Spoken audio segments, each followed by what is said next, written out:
Hello everyone, this is part 37 of What If Naruto Was Like the Sage of 6 Parts, and I hope you guys enjoy this video and to like, to subscribe, to share, and check out the playlist, to see more comment down below. Now let's start the intro. They call me a god. They call me a god. They call me a god. Join my membership, the perks are great. It's in the description. What the S? How are you still alive? I watched you get roasted by that lightning bolt. Tayuya stared in shock as Hiden walked forward. The man's Akatsuki robe was completely burned away at the top, only leaving tatters to hang around his waist and expose his torso. Likewise, his hair looked a little more singed and frizzed than it had before, and it looked like a poor attempt to smooth it back down again had been made. However, other than that, and unbelievably for the redhead, he looked perfectly okay. He didn't even have a scorch or a burn mark anywhere on his skin. Yeah, and I'm gonna get that bastard Kakazu back for it when I catch up to him. That caused my talisman to melt. He put his hand to his sea where a small metal, something, hung on a severely singed wire around his N. It may have been something recognizable once, but a few thousand volts had seen it turned into nothing more than a warped metal lump. Similarly, the scythe held comfortably in the man's hand was worse for wear. The blades themselves seemed okay, but the shaft of the weapon itself was a little twisted and deformed from the intense heat. And no way, there's no way you could have walked out of that without a scratch when your weapons took damage. Tayuya took a step back, some base instinct in her body telling her to get far away from this impossible freak of nature. However, at the same time, Hiden's eyes gleamed like a predator as he swung his scythe flamboyantly before the end onto the ground. Of course, you heathen. Jashin-sama has bestowed his gift on me so that I can continue to offer him forever. His head dipped lower as his grin became more vicious, the firm grip he had on his scythe tightening until his knuckles went white. Now come, share in the sweet ecstasy of pain with me. Tayuya took another step back, which made Hiden's grin only widen, the smell of fear becoming thick in the air. However, the redhead quickly caught herself, shaking off the strange vibe she had been getting as her features reaffirmed into her natural scowl. F off, you freak. Hiden just laughed up into the sky as he twirled his staff into the sky, catching it as he took a loose but confident stance. That's right, it's no fun for me or Jashin-sama when they go down easily. Fight for your life, make the bu spill on the floor even sweeter for Jashin-sama. Tayuya growled lowly, trying to block out the man's hysterical shouts as he slipped her flute out from her cleavage in a swift movement, bringing it up to her lips before Hiden could even look down. When he did, the silver-haired cultist blinked in mild confusion as a sweet, haunting melody drifted throughout the clearing. Sorry harlot, Jashin-sama doesn't take musical offerings, only B. The Jashinist suddenly rocketed forward, grinning as he swung his scythe in a wide arc to see down the redhead's front. He didn't want to K her after all, not yet anyway.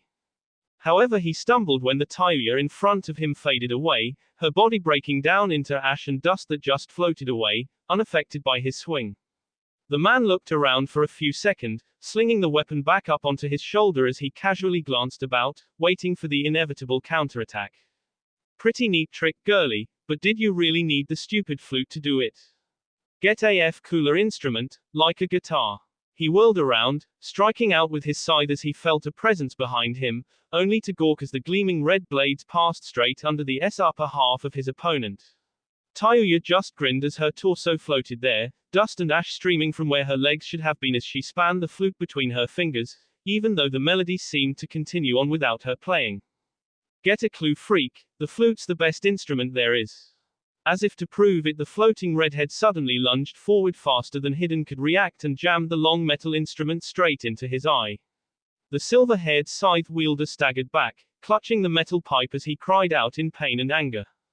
Ah, damn it. Tayuya suppressed a grimace as almost immediately the man pulled the flute out of his eye socket, and viscera spurting from the wound as he put a hand up to cover it. RFU. That actually hurt. However, as shocked as Tayuya was before, it was nothing compared to when the man took his hand away, revealing his eye was now perfectly fine, if not caked with B. The Jashinist wiped away the fluid covering his eye and grinned, swinging his scythe again. I knew you were going to be fun, your will definitely please Jashin-sama. Tayuya took a step back, or would have if she wasn't just a floating torso. What in Kami's name are you, you freak? Hidden suddenly gained a look of intense rage as he lunged forward, looking to viciously bisect the redhead down the middle. However, his scythe met no resistance as Tayuya's body once again dissolved away into ash and dust. Don't speak that blasphemous god to me. Jashin-sama is the one true lord. Hidden glanced around again for his slippery opponent, however he wasn't left hanging for long before the ground beneath him suddenly exploded upwards. Vicious black chains burst from the ground, each adorned with barbed blades or gleaming metal hooks that almost instantly drove themselves into the Jashinist's F. He cried out again as skin and muscle was torn open by the S chains, screaming profanities to no one in particular as Tayuya reformed in front of him. Now stay down, you freak. She watched him for a few more seconds as the man panted raggedly, looking down at the ground as the rest of his body was immobilized by the tautening chains. However, the redhead couldn't help but take a step back as his head suddenly shot up and the cultist grinned at her madly. His hair was caked with his own bee and a thick stream of it dripped down his face between his eyes, making him appear crazed and deranged. No, no, no. I don't think you understood. You bee was supposed to share the pain. Right now I'm taking it all myself. Tayuya frowned as even more chains burst from the earth, grabbing onto every open bit of F on the man until only his head remained, appearing as though it was sitting on a small pile of dark black metal. Man, I wasn't expecting a genjutsu, that's such a cowardly technique like that bastard Itachi uses. Before Tayuya knew what was happening, Hidden suddenly reached down and viciously tore out a chunk of his arm with his bare teeth. The world around them suddenly shattered, the chains breaking away into nothing as Tayuya's form snapped into focus, no longer streaming ash and dust. She was so surprised by the manner the man had used to break her genjutsu she couldn't react in time as he rushed forward, grabbing her by the T and throwing her clean across the clearing. She managed to turn in the air and just about land horizontally on a tree, but she couldn't rest at all before she had to suddenly lean back, watching as 3 gleaming red scythe blades sheared through the air in front of her face. All of a sudden she was locked in a game of don't get hit by the vicious weapon wielded by the religious nut, as she dodged, ducked, dipped and dived to avoid being diced into little Tayuya pieces. She didn't even get an opportunity to raise her flute to her lips again as Hidden was just too fast for her.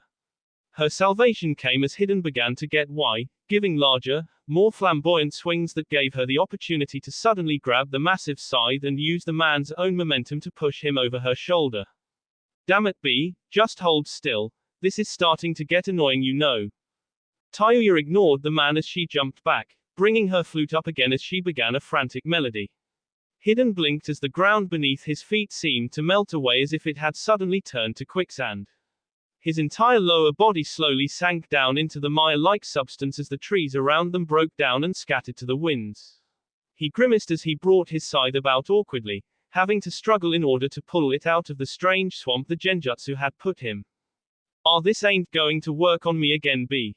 He brought the gleaming scythe around and raked it violently across his C, gasping from the pain but grinning as the genjutsu world faded away, freeing him. He laughed as he saw Tayuya still crouching across from him, looking down at the ground as she stayed oddly still in a 3-point stance. Man, I thought you would at least run or something, B. Did the heathen finally decide to S themselves to Jashin-sama? Tayuya finally looked up, confusing Hidden as her body began to change strangely. I wouldn't count on it, you freak, just had to keep you busy for a minute.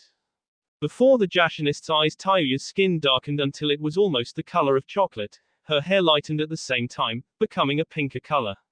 Finally, black marks appeared under her eyes like little spikes, as if she had been crying black tears. That was all he got to see though before Tayuya suddenly launched forward, moving so fast that she just seemed to flicker a moment before pain erupted in Hidden's head. Man, I still can't get used to how good this feels compared with the curse marks level 2. Tayuya stretched her N out as she flexed, enjoying the feeling of nature chakra running through her body, strengthening her and enhancing her far beyond her normal limits. Damn it, B, that was a hell of a punch. Tayuya's eyes widened as Hidden walked out from the smoking crater she had launched him into, steadying himself on a tree stump he had crashed through on the way down. Tayuya just growled as she shot forward again, once again appearing within Hidden's guard faster than he could possibly react. In mere seconds she unleashed a devastating volley of senjutsu-powered punches all over his body before finally grabbing his scythe and throwing the man over her shoulder. He crashed into the ground with a small shockwave blowing out due to the force of it. Tayuya smirked at the crater his body had made in the earth only for it to drop of her face as he suddenly coughed. Seriously, there's no need to make this so hard. One way or the other I'm su to Jashin-sama. Tayuya took a step back as Hiden picked himself up, cracking his N1 with a sickening pop. There was no way he should have been able to get up after that. It would have shattered most people's ribcages at best and severed their spine at worst. What the hell you are? Stay already. Tayuya was on him again, wrenching the scythe out of his grip before turning it around and driving it soundly into his body.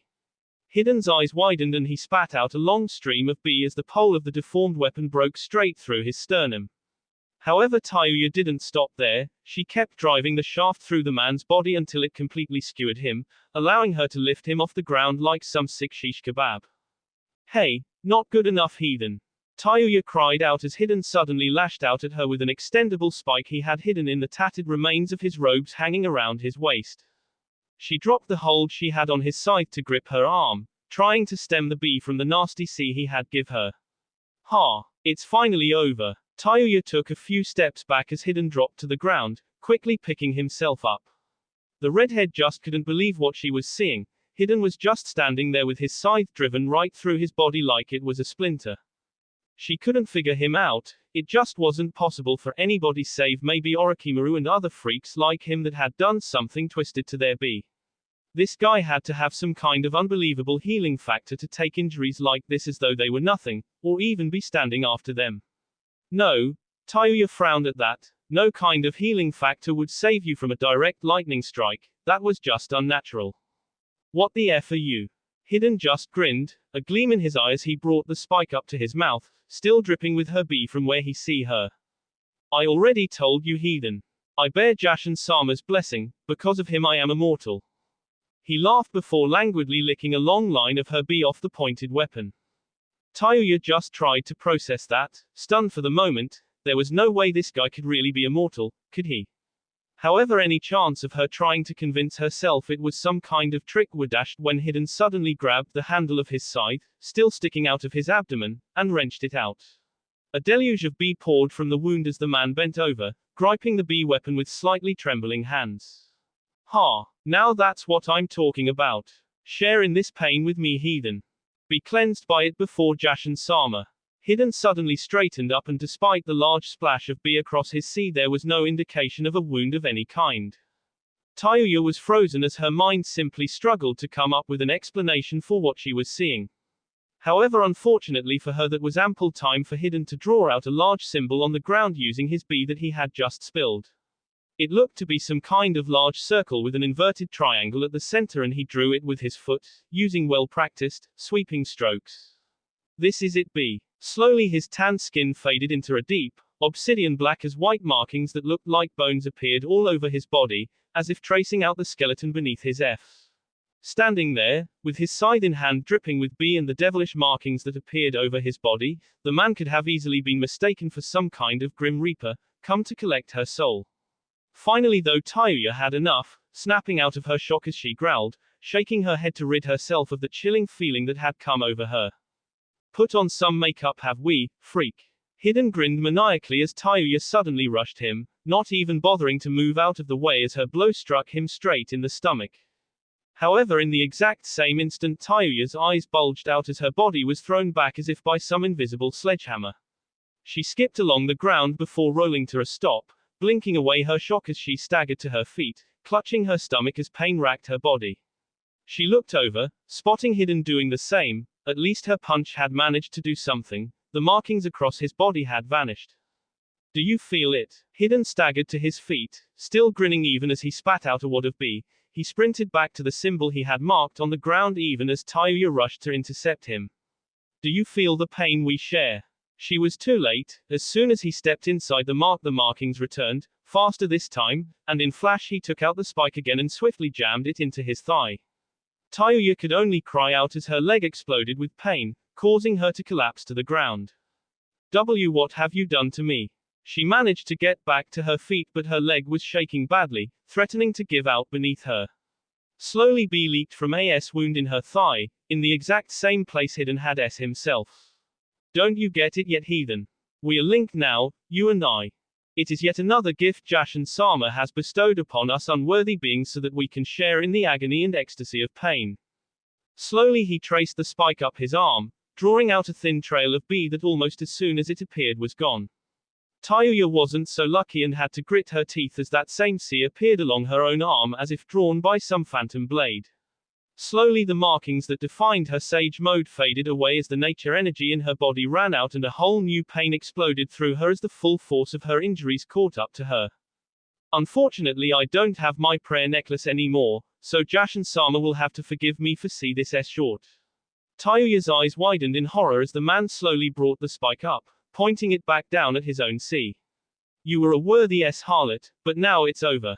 Tayuya tried to move but her legs just wouldn't respond to her. It was in vain though as only a second later the Akatsuki member brought the spike home, impaling his own sea in one swift and brutal movement. Tayuya. She faintly heard the scream from behind her as she collapsed forward onto her knees. However, before her body could fully hit the ground she found herself in a warm embrace. Opening her eyes she found herself staring into Haku's chocolate orbs, frantically examining her body. However, Tayuya had hung out with Naruto long enough to know that her injuries were fatal. No medical ninjutsu save from probably Tsunade herself could save her right now. Why, you were a little late, s. When she looked down she saw that half of Haku's body was emerging from an ice mirror that had congealed on the ground in almost an instant. She tried to chuckle but it only came out as a racking cough that sent spears of white-hot pain through her body. Suddenly Haku shifted, collecting her into his arms as he sank back into the mirror. The feeling was disconcerting but through the pain and the numbness slowly encroaching over her limbs Tayuya barely noticed. No, no Tayuya, you have to hold on. She almost wanted to laugh as Haku frantically looked over her injuries, green medical chakra flickering over his hands. With a great deal of difficulty she lifted an arm and pushed away one of his hands, the action feeling far too weak for her liking. Why, you're an idiot, you know that. Tayuya wasn't sure if the wetness on her cheeks was from her own tears or the ones dripping from Haku's eyes. She tried to ignore it though as she reached up, grabbing the front of Haku's kimono suddenly and pulling him down. The brown-haired Yuki's eyes widened as he suddenly found his lips pressed up against Tayuya's in a rough K. Slowly though the redhead's grip on his clothes loosened as the K lost its force before finally her head dropped back, unable to support itself anymore. Hey, I wanted to do that once before I K kicked it. Tayuya's eyes were beginning to droop now, they just felt so heavy while her body just felt so numb. Haku was shaking as he stared down at her boy, watching her breathing become shallow and irregular. He knew he had to do something, anything, but he just didn't know what. However, as he watched more of Tayuya's precious bee spill from the wound in her sea his eyes hardened. He could still feel the warmth of her lips on his as he began to gather huge amounts of chakra in his hands.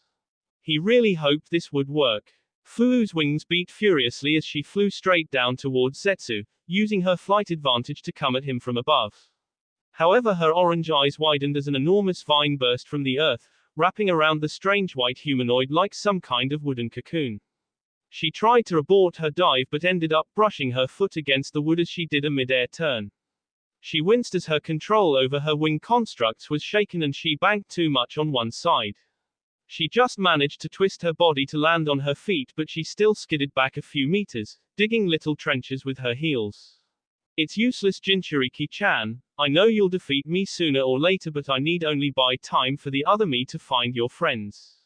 Not only that, but your Bayu chakra is useless against my Mokuton, even if it can't compare to his. Zetsu's voice came out muffled from behind his wooden barrier but the lilting, childlike tone was still evident.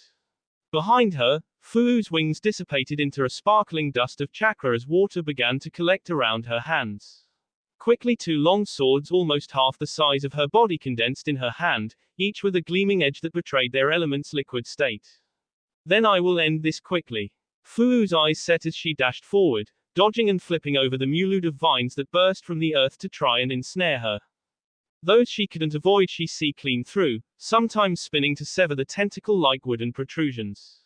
Finally she touched down in a crouch only to immediately jump up, missing the vine that would have wrapped around her feet. Mid-jump, she twisted her liquid swords into Zetsu's wooden shield and dragging them up as she completed the arc of her jump. Her feet touched the ground on the other side just as the great wooded cocoon split open, collapsing to either side to reveal a shocked Zetsu. Wow, you really are stronger than I thought, Jinchuriki-chan. This is a fun fight. Fu merely maintained her dispassionate expression as she turned on a heel, jabbing her swords forward to skewer the white man thing. However, one step away from him she suddenly found her movements restricted. She was so close she could make out the individual green strands of Zetsu's hair. Oh look, it finally happened. Zetsu seemed excited even as Fu continued to struggle against whatever was holding her back from him. She grunted as she felt her chakra slowly being siphoned away. Zetsu had quickly backpedaled away from her when she realized she was immobile, so she risked turning her head. What she saw disgusted her. Surrounding her body was what appeared to be a thick white sludge that was constantly growing and changing around her. Worst of all, it seemed to have a face, more than one in fact, or at least the malformed mockery of faces. She could tell it was slowly sucking at her chakra, trying to drain it from her. Do you like it? They grow from spores I managed to plant over your body when the fight started and slowly siphon away your chakra. Fu took a calming breath as she managed to straighten up, fixing Zetsu with a chilling glare as her mind whirled to find a way out of this.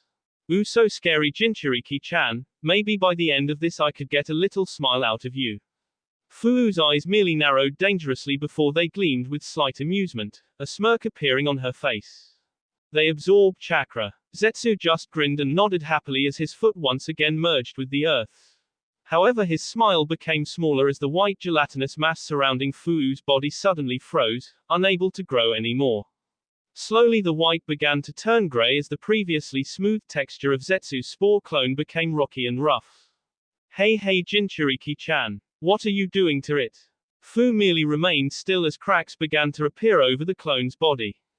After another few moments, large portions of it simply fell off, shattering when they hit the ground. Zetsu's eyes widened and he quickly ran through hand seals, trying to take advantage of Fu's immobility while he could. However, it was too late. As massive wooden roots burst from the ground to ensnare the girl, the last of the spore clone dropped away, completely turned to stone, and Fu was able to jump up high over the roots, wings once again bursting from her back.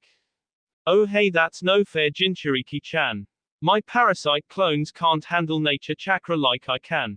You don't have to be so mean. Fu frowned as she stared down at her opponent emotionlessly. It was like fighting a child. Although I am impressed, senjutsu.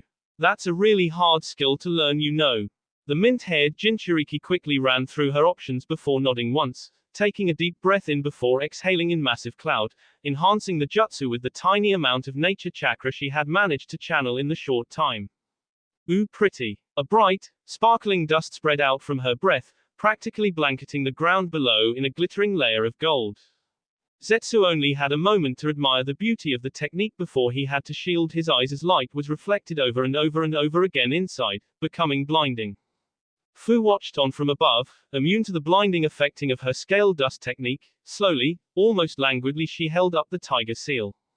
In flash of light, the scale powder blanketing the floor suddenly ignited in a massive explosion that caused Fu to move a bit as the turbulent air waves created by the blast buffeted her wings. Slowly the smoke dissipated and the dust settled, revealing the ground below had been blackened and scorched by the technique. Cautiously Fu fluttered down to the ground, touching down as she kept a wary eye on where Zetsu lay on his side, his white body scorched in many places and his arm twitching. Slowly she walked up the man-plant thing, checking around for traps and deceptions before she found herself next to him, looking down at the odd creature. Oh, so mean, Jinchuriki-chan, I wasn't expecting that. The humanoid's voice came out a little raspier than normal as he coughed a few times. But then again, Zetsu's head suddenly shot up to reveal he had a complete face as opposed to the real Zetsu's half face. Quote. Gotcha. Fu was suddenly trapped from behind as the real Zetsu melted out of the ground, quickly wrapping his arm around her in a choke hold. However, the creature was a little surprised when Fu did nothing but smirk, a low chuckle coming from her mouth. No, I'm afraid it's the other way around. Zetsu's eyes narrowed as he looked at the girl in front of him a little closer before suddenly widening. Shadow Clo, he got no further before a long watery sword burst through his face from behind, causing his body to jerk violently. Fu allowed her feet to touch down softly, her wings folding back into her back silently before dissipating. You may have been able to sense anything touching the ground, but I don't have to if I don't want to. Zetsu couldn't reply as Fu allowed her water blades to dissipate into the air. At the same moment the Fu in front of them burst into white smoke, allowing the plant man to fall limply to the ground. She stared at him a moment before looking at Zetsu's clone, now melting into a puddle of disgusting white sludge. Finally she just wiped her hands with a sigh and turned to leave. However, out of the corner of her eye she spotted a small gleam of metal and stooped to pick it up. It was a ring. It looked fairly harmless, but it was embedded with a small green stone and bore the kanji for Gai, which was often associated with yin elements. With a shrug she pocketed it. She had never really been one for the spoils of war, but it had caught her eye. Perhaps she could get it resized to fit her. Around her she heard the hum of the barrier fading, and without another backwards glance she darted off back into the forest. She could tell she was getting closer to Rizushio now. I don't suppose we could talk before launching right into fighting, do you? Naruto had to crane his neck a little to look up at the massive man standing in front of him. He really struck quite the intimidating figure. It depends on what you have to say, Kyuubi Jinchuriki. Naruto just aired his head to the side with a lilting smile. You could call me Naruto if you want. The large man simply stared at him with his dispassionate green eyes with the odd red sclera. Naruto, Kyuubi. The name doesn't matter as long as I get paid. Naruto simply raised an eyebrow as he leant against his shakuju. He was glad he could at least speak with certain members of the Akatsuki. So you are a mercenary? The former Taki shinobi simply snorted, the veil covering most of his features rippling slightly. I suppose, although I care little for les, a better word for me would be entrepreneur. My name is Kakazu. Naruto looked up thoughtfully at that. He could have sworn he had heard that name somewhere before. He may have had a near-perfect memory, but sometimes something just got lost in the filing, as it were. Now enough talk. I have wasted enough time on this island dealing with weaklings not worth my time. I have to deal with you and go find my partner before he does something else idiotic like hold a conductor in a lightning storm. Naruto sighed lightly as he took a step back, planting his shakuju into the ground firmly. So there's no way we could resolve this peacefully. Kakazu stared at the young monk interestedly for a few moments before shaking his head. Not unless you have a few million ryo in your robes, which I doubt. Naruto raised an eyebrow at that. Really? Money? Kakazu just nodded, and for a moment Naruto considered it. Would it really be that morally wrong to create money just to get rid of a problem? The blonde sighed as his master popped up in his head, metaphorically thwacking him over the head for even considering it. Know this, Kyuubi Jinchuriki, I am not Sasori. I will not underestimate you like he did.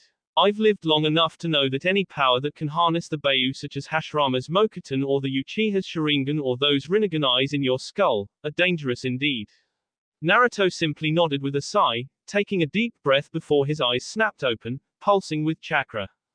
Very well. Kakazu raised an eyebrow as sand burst from the ground around him, swirling violently before suddenly constricting down on him.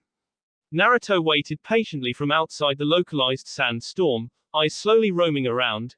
It was a shame he couldn't use his sand and water sense at the same time, but the two were fairly interchangeable. After all, he could still feel Kakazu right in the middle. The blonde frowned as Kakazu's chakra signature suddenly vanished from inside the small tornado of sand just as it violently bulged inwards.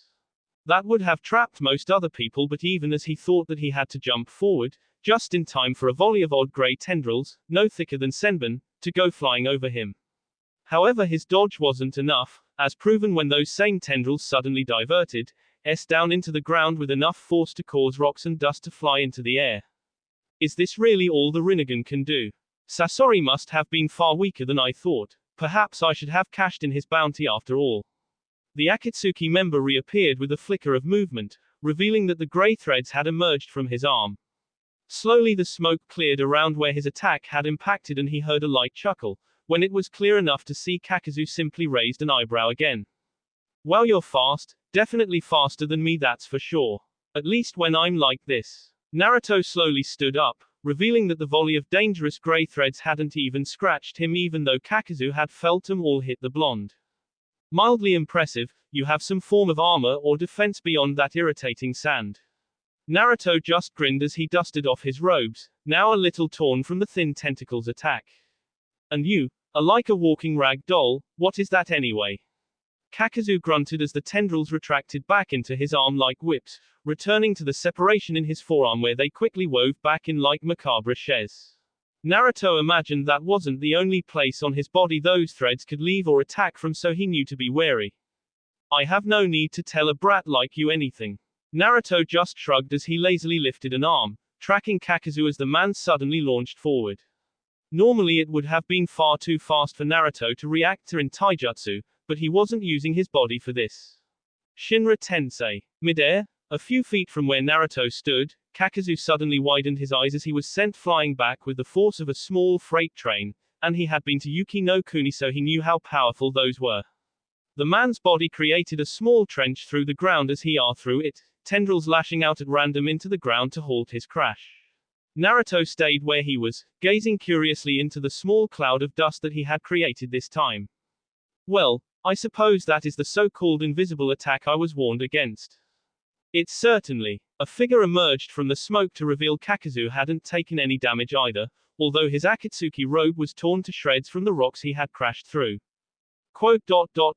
Formidable. He quickly discarded the bulky robe, revealing the gruesome form of his body. He had naturally tanned skin like many Takagakure shinobi, but nearly everywhere on his body those grey threads schooled him together like some poorly constructed doll. You interest me, Kyubi Jinchuriki. Perhaps in a few years you would have had a bounty worth catching my eye. It's almost a shame you won't. Now let's try this again. Naruto grimaced as he heard a strange squelching sound coming from Kakazu's sea, only for his eyes to widen a moment later as his hands both detached, sending another volley of the vicious threads his way. However, this time as he took a step back he raised his hand, causing the barrage of tendrils to suddenly halt in midair as they struck an invisible wall of force. The blonde frowned, knowing he couldn't let those near him again now. Before the tendrils had enough force to actually dent his Asura Path's defense. However, now they were even more as they were covered in a buzzing, faintly luminescent glow. Kakazu had ran lightning chakra down the threads to increase the penetrating power.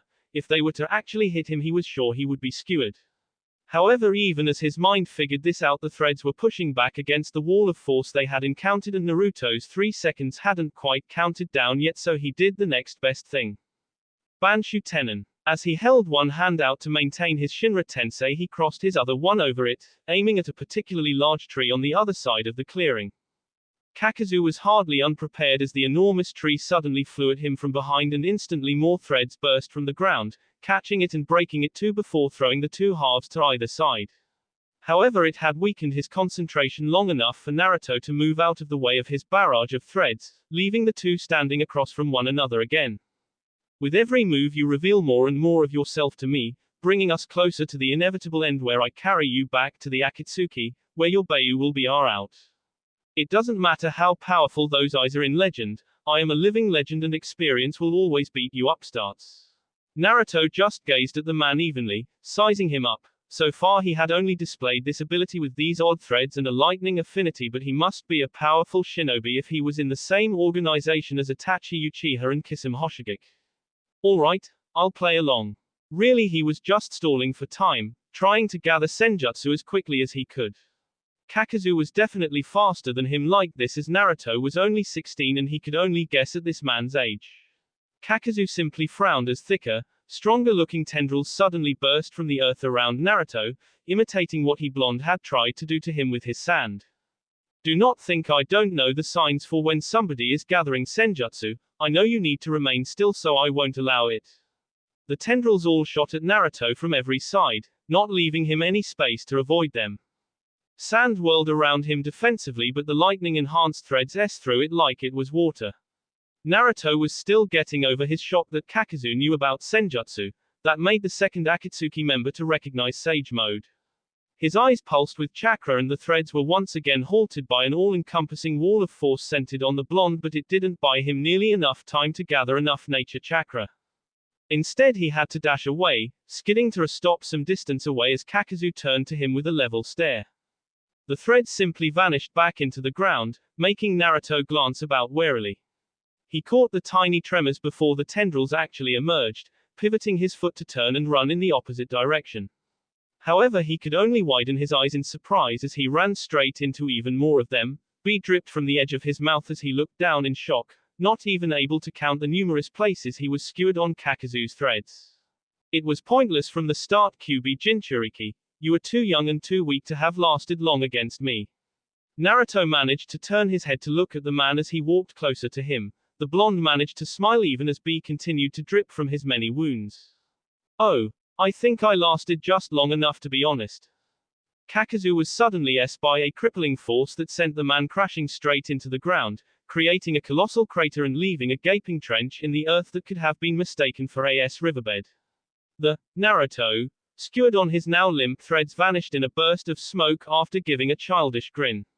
At the same moment the real Naruto rose out of the ground, his eyes flashing golden as he walked towards the crater the Akatsuki member still lay in.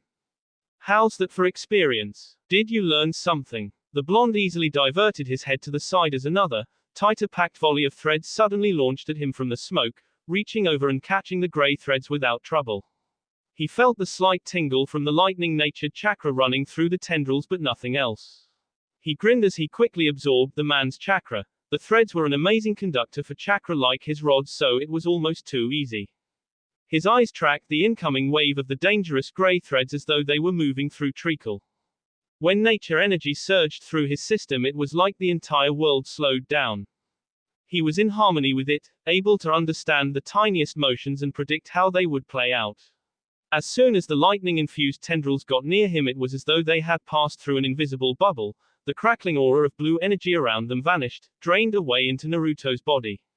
The threads themselves managed to get through, however they could only uselessly pound against his Asura Path's hardened metal skin, not even managing to dent it. You were right, you shouldn't have given me time to gather Senjutsu chakra. Usually using two of my paths at once like this is pretty hard. But I still haven't even found my limits when I tap into nature's energy. Naruto grinned as his grip over the loosely packed bundle of threads tightening, the veins in his arms bulging ever so slightly as he suddenly turned, throwing Kakazu and his thin tentacles clear across the clearing with a grunt of effort. The man had been fruitlessly trying to anchor himself to the ground with more threads, but Naruto awe him out like a stubborn weed. The Akatsuki member was surprised, but he still managed to twist his body to land roughly on the ground, his feet gouging out small trenches. HMPFT, you may know how to access Sage Mode, but you don't even begin to scratch at the potential of the Shodai Hokage. You can't stay this way for long, I know that much. However, Kakazu couldn't help but widen his eyes as Naruto suddenly blurred out of his sight. Actually, you would be surprised. The aged Taki Nuke Nin instantly lashed out with a vicious backhanded punch as Naruto's voice suddenly sounded right behind him. However, the blonde caught the fist with one hand, the force of the blow creating small shockwaves in the air. In almost exactly the same way, he caught Kakazu's second punch, grabbing the fist tightly as the small crater that had formed beneath the pair only grew. I'm willing to bet I can hold on to Sage Mode long enough to deal with you easily. The blonde grinned as Kakazu continued to struggle against the young monk's seemingly infinite strength. Unless you have any more tricks than these threads of yours. Beneath Kakazu's mask, the aged shinobi smirked. It had been a long time since he had a bounty fight back like this. Oh, more tricks than your young mind could believe.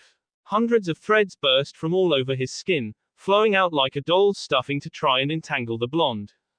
At this close range it should have been impossible to dodge, and he could leisurely strangle the monk until he had passed out. No need to K the target after all when he was being paid to bring him in alive. However, he could only frown as he heard a light whining sound beneath him. Out of the corner of his discolored eyes he could the briefest flashes of light before he was sent rocketing back, riding a blast of what looked to be pure energy. Naruto simply maintained his grin as the cannon his hand had become finished cycling with energy, deconstructing and reconstructing back into his normal five-fingered appendage that he flexed experimentally.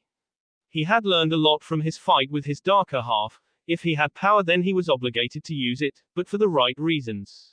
After all, a jutsu or a technique is simply a tool and can be used for both bad and good. It was the intent behind it that mattered in the end. That was certainly interesting. Kakazu emerged from the tree line he had barreled through, unharmed but not without a mark. The vest he wore beneath his robes fluttered to the ground, revealing even more of his macabre schooling and the large burn mark across his stomach. But if you want to turn this into a game of firepower, then you're 100 years too early to be challenging the likes of me. Naruto simply got into a ready stance, getting slightly irritated with the man's deep gravelly voice and all his self-hype. Get ready Kyuubi Jinchuriki. Naruto grimaced as that same horrible squelching sound came from the man again. However, this time he could see something move under his sea. Suddenly two masks burst from the man's back, as if to look over the man's shoulders. They looked somewhat like Anbu masks, except more stylized, one with a cartoonish red grin and the other with a short, distended snout. As one they opened their mouths, revealing a mass of black and grey threads that composed them. Before the first released a massive fireball and the other, a ball of pure wind. The two attacks merged in midair, creating a roaring inferno that barreled towards Naruto like a small sun. However, when the attack hit, there was no catastrophic blast, no intense shockwave, as the energy contained within the chakra-empowered fireball exploded like Kakazu would have and had been expecting. Instead, he watched with marginally widened eyes as the attack slowly dwindled away in front of the blonde as he absorbed every ounce of chakra in the raging fireball. The ancient Akatsuki member stood there for a moment, grimacing beneath his mask as the monk finished up absorbing his ninjutsu. The blonde finally grinned as the last wisps of fire flickered away, revealing him to be completely unharmed. Come on, is that your trump card? Big ninjutsu. Even though he was taunting, Naruto was impressed. The man had displayed strong affinities for 3 elements already, an impressive feat. However, he was doing it. Come on now, you've put a fire in my belly, what else you got? Kakazu frowned as 2 more masks burst from his back, this time one with elongated ears and a sick grin and another with a beak, making it look like a bird. The two seemed to charge huge amounts of chakra for just a split second before the second mask launched a drilling bullet of water and the first, a blinding bolt of lightning that as it passed through the air seemed to darken the space around it. Once again, Naruto didn't even move from his position, absorbing the combination attack with ease. However, with each attack he was coming to understand Kakazu better and better. Each mask seemed to represent an element and could fire off the respective ninjutsu. However, Naruto had yet to meet an elemental jutsu he couldn't absorb, and each one only made him stronger, giving him more chakra to mold with nature chakra. However, Kakazu hadn't lasted in the cruel shinobi world as long as he had without learning on the fly. While Naruto was temporarily blinded by the ninjutsu in front of him, Kakazu's hands burst from the ground behind him. If Naruto could have seen around the attack, he would have noticed they had separated from Kakazu's body but were still attached to him through the threads. One hand latched onto the back of his neck while the other drove a powerful punch right into the base of his spine, aiming to paralyze or at least stun the blonde. However, what Kakazu didn't know was that Naruto could in fact look around the attack with the 2 shadow clones hidden in the trees, sharing their vision with him. Gedu, Kusari. Leaving one hand up to continue absorbing the large ninjutsu, Naruto let his other form into a half-ram seal. As his chakra surged, black chains the width of his finger burst from his back, wrapping around Kakazu's hands until they were completely immobilized. When the intense light of the combination ninjutsu faded, the blonde could easily see Kakazu's intense frown from 3 different perspectives. How? Something like that should be impossible for a brat like you.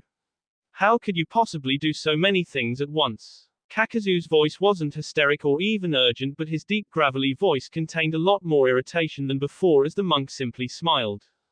When you sometimes have to share your sight 6 different ways, you get good at multitasking. The chains suddenly constricted, making Kakazu grimace again as he felt his hands slowly being crushed. However, before Naruto could do it, the masks on the Akatsuki member's back suddenly broke off of him, taking a huge mass of the dark threads with them that congealed into deformed, nightmarish bee. Each creature rushed the blonde, forcing him to move out of the way and drop his ram seal, allowing the chains securing Kakazu's hands to simply fade away. Once again, the two were back to watching each other from across the clearing. However, this time the monster-like masked creatures had slowly surrounded Naruto. He observed them for a few moments. A Shinra Tensei probably wouldn't do much to them, as they were simply a mass of threads that could evenly distribute the force. In that same vein, they were probably immune to most types of C or blunt force damage due to the unique makeup. That probably meant they were controlled through the masks, so he had to destroy those first. He grinned, deciding to test his theory as he placed his hands together. A burning purple flame formed around his clasped hands as potent yin chakra combined with life-giving yang. Banbutsu Suzu, get Sugar-san. Slowly Naruto pulled his hands apart, and as he did, a long metal pole formed between them, tipped on one end by a large spade-like blade and on the other, a crescent moon-like extension on the end of a short chain. I may not be as skilled as Chiraku-senpai with this, but I've had a lot of time to practice over the last few years. He brought the monk's spade about so he was in a low forward stance, the spade itself behind him in a reverse grip so the spade pointed upwards across his shoulders. Chiraku. Of the Fire Temple. Naruto faltered for a moment as Kakazu's deep voice seeped across the silence. Yes, he has a bounty of 30 million ryo if I'm not mistaken. A worthy quarry. Naruto could feel the smirk cross Kakazu's face as the black thread creatures tensed to attack. Perhaps after I am done here I should head over to Hai no Kuni. There are a few bounties I have been meaning to collect over there for a while now. When Kakazu looked back around, Naruto's head hung a little lower, locks of his hair spilling over his horned headband to shadow his eyes. I'll never give you the chance. You will never hurt my senpai as long as I can stop it. Naruto's head suddenly flashed up at the same moment he spun, lashing out with his monk's spade at a seemingly invisible enemy. However, the attack he launched was far from intangible, as evidenced when Kakazu's water mask suddenly split in two, the broken shards of the porcelain face falling uselessly to the ground as the creature simply seemed to melt. Before Kakazu could compensate, Naruto had already lashed out 3 more times in an intricate dance of movements, launching near-invisible blades of wind in every direction. One by one the 4 masks shattered and broke, spilling to the ground as whatever was inside to control them was neatly bisected by the sharp blades of wind. Naruto let out a long breath as his hand slid down the monk's blade staff as he twirled it a final time before gently touching it to the ground, watching as it dissipated into black dust that quickly floated away. He turned, catching Kakazu's eyes with his own as he straightened up, walking forward slowly. You brat, this isn't over yet. Threads once again burst from the ground around the blonde, but he simply raised a hand as his eyes pulsed with chakra and they couldn't touch him, halting a few feet from him and allowing him to pass easily. Kakazu took an unconscious step back as the blonde continued to advance. He was smaller than the Akatsuki, but at that moment he might as well have been a giant for as much as Kakazu could stop him. Threads continued to harass the monk fruitlessly as he walked forward, either bouncing off his hardened skin or deflected by his gravity attacks. Damn it, I refuse to lose to a brat like you. I've lived over 90 years and fought the Shodai Hokage himself. My legacy is too great to end here. Naruto ignored the man's words as he picked up his shakuju from where it had remained planted into the ground throughout the whole fight. He never broke stride though, getting closer and closer to the man until Kakazu's back was pressed up against the barrier, unable to retreat any further. The first desperate punch was easily diverted to the side by a swipe of his staff, and that was all Naruto gave him. Ah! Kakazu cried out as the end of Naruto's staff straight into his stomach, doubling him over as he crumpled against the barrier. You are an old man, clinging on to past glories, never having properly experienced life, too wrapped up in your own greed. Slowly Kakazu's eyes widened as the red bled away from his sclera, leaving them white for the first time in over 80 years since he had stolen the Gyeongu technique from his home. And I'll make you stop running from it. Slowly Kakazu's body began to wither away, his skin losing its natural tan as it thinned and wrinkled. His hair changed from a dark brown to a snowy white as his eyes became sunken, spots appearing over his skin. What have you done to me? His voice had lost its deep commanding edge, becoming frailer and weaker. It looked as though the man had aged a few decades in a few seconds. Even the threads that schooled his body together slowly vanished, turning to a dark dust that retreated back inside his body, probably reforming the organs and muscles that had been broken down in his life-extending technique. I took away your chakra, the technique you were using has stopped, you're just an old man now.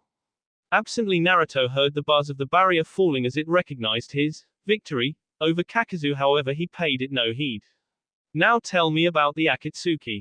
Haku breathed heavily, his breath visible in front of him as a wispy mist as he looked down at Tayuya's form. Her skin was pale, much paler than what should have been healthy, and little ice crystals had appeared all over her body. It didn't even look like she was breathing. Her sea rose so slowly, but even so Haku couldn't help but let out a small choked laugh, a single tear sliding down his porcelain skin. He had saved her. He still wasn't entirely sure how the stupid, reckless, idiotic thing he had done had actually worked, but it had. He hadn't even really known what he was doing. his body moving purely on instinct as he used a medical technique designed to give chakra to a patient. Except he had gone against all convention when instead of using the special healing Ayo chakra he had instead used his own Hyoten chakra. It wasn't exactly freezing Tayuya, that would have had catastrophic effects on her body as the water in her cells expanded, but it did slow her body's metabolism right down to the point where her bi barely even flowed anymore. He cringed as he knelt back, a small smile stuck on his face. It had taken a large amount of his chakra to completely replace Tayuya's and it would still only buy him a few hours at best. He needed to get her to Naruto. Right now he was the only one with a hope of saving her as she was now. There was only so much medical chakra could heal when there wasn't anything there to fix anymore. The puncture wound to her heart had completely R through it. The only reason she hadn't actually S was because of her lowered metabolism, meaning her organs didn't need oxygen for the energy they weren't using. Unfortunately for him he was now trapped inside the barrier with an Akatsuki member. He couldn't have performed the procedure outside of the barrier where his chakra was suppressed. Hell, he had nearly blown out a few of his tenketsu just making that one ice mirror to even get it. Even then he had taken advantage of the barrier recognizing Tayuya as S to get in just as it came down. Unfortunately now there were two alive contestants, inside it had sealed right back up again. Come out, girly. You took my S from me so you'll have to repay it with your B. Hiden's voice echoed through the trees near where Haku had hidden Tayuya. He breathed out again as he stood up. The only way out of here was through Hiden and that meant the only way to save Tayuya was to take the Akatsuki member out as fast as he could. His eyes hardened as an ice mirror congealed below him. His chakra was low from what he had done to Tayuya which only hardened his resolve to end this quickly. Hiden S through another tree, scowling his annoyance that his S got away. Even now he could feel her through the bond he had created even if the technique had ended. Her heartbeat infuriatingly sounding in his mind as the girl refused to S because of whatever that other girl had done to her. He roared out his anger as another tree was felled by his scythe, looking around furtively for any sign of them.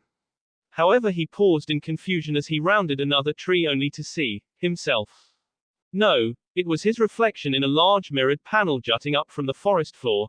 It looked as though it was made from a block of ice yet had the perfect reflective surface of a real mirror. He approached it slowly, looking at his own reflection before grinning, noting the large amounts of B covering his body. Hey there handsome, how yo are? The silver-haired Akatsuki cried out in pain, spinning around with his scythe bared only to pause in confusion again. In front of him, yet again, was himself, or to be more accurate another ice mirror had sprung up behind him, showing him the large bee on his back that was slowly healing over. However even as he gawked at himself he cried out in pain again, this time as a large S appeared down his left arm faster than he could spot just who did it. Just like the last time, when he turned to attack his opponent there was simply another mirror, reflecting back his infuriated features. Normally I don't like violence. The voice seemed to be all around Hiden as more ice mirrors slowly rose from the ground, encircling the Jashinist and caging him in. A normal man might have tried to escape before they could be caged in, tried to break through one of the forming mirrors only to fail as they found the chakra-infused ice too strong. However Hiden had the arrogance of an immortal and simply stood his ground as more of his reflections sprung up. However you hurt my friend, so I'll make an exception. Hiden just grinned as he readied himself for the oncoming attack he could practically feel, just waiting for the right opportunity to wear down his opponent and get their precious B. For him it was only a matter of time. However his opportunity would never come. As he stood there he suddenly cried out in pain as a long S appeared down his back. Before he could even reach around to touch it though another appeared on his front, then his arms, and his legs. Before long, in probably what was only a few seconds, Hiden had been S so many times that there was more B on his skin than there wasn't and for once it was all his own. Ah damn it you bastard, show yourself coward. Hiden panted, noticing his wounds appeared to be healing a lot slower than usual. Not only that but it was getting a lot colder around him. The attack stopped for a moment before a figure appeared in the mirrors, all of them at once. Haku now wore his porcelain mask over his face again, casting a chilling image, the last Hiden would ever see as the man grinned. He rushed forward, scythe raised to S into one of the mirrors bearing the ice wielder's image. However as he ran it fell limply from his hand as a small senbon of pure ice lodged itself through his forearm, robbing him of movement in that limb. Ha, this is nothing, you little punk. However, before he even finished the last syllable, the more ice Senbon joined the first, completely tearing away Hiden's control over his limbs and causing him to slump to the floor on his knees. Damn it, once Kakazu gets here and gets these damn shards out of my arms, I'll KO you hear? Haku stepped out of the mirror in front of Hiden, his eyes frosty behind the S of his mask. No, you won't, now disappear. Hiden couldn't even scream as his entire body was engulfed in ice, freezing him permanently in place. Haku breathed out a long, steamy breath as the mirrors all melted away around him. He felt weak from the loss of chakra, but he had enough to go on. He had to protect Tayuya. Absently, he cast one last look at the frozen Akatsuki member, stuck there forever like a living statue. Heal from that. That will be all for this video. Be sure to like, subscribe, share, and comment down below for more videos. Goodbye.